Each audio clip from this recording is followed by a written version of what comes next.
Ayan boss, yung pinakikita ko na yan, ganyan kahaba yung interior na gagamitin ko para sa pag lalagay ng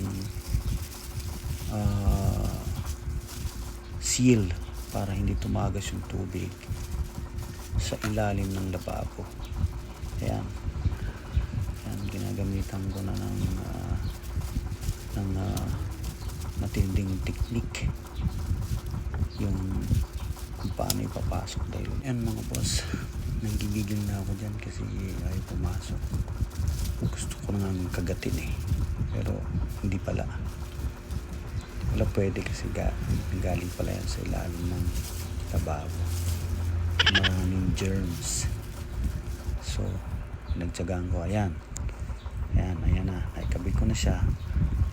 So pinapakita ko sa inyo.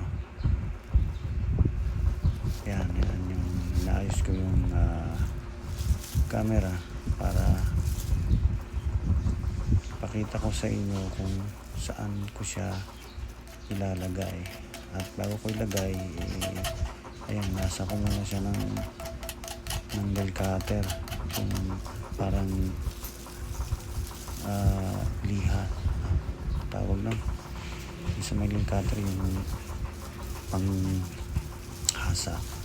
So ayan, panibagong sakit na naman mga daliri yan dahil masakit yung pag pinipersa mo.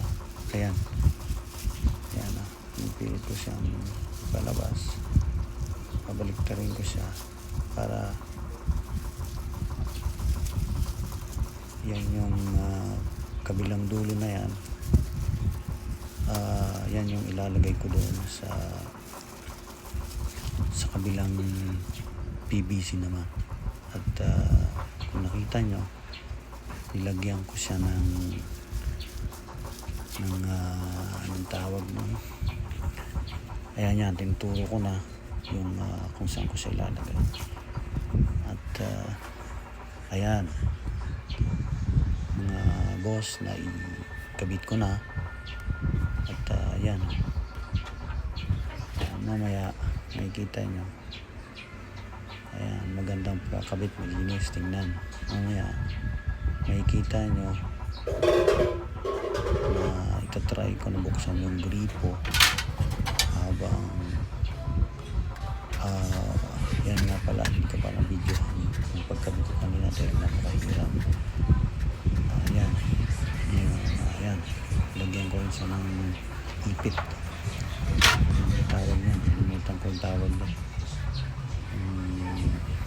Ano na yan,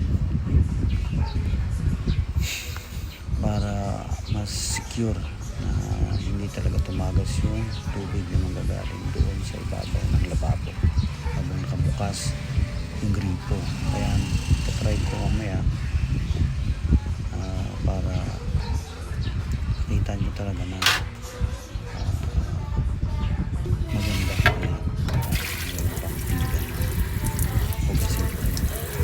Ayan, walang cut yan mga boss.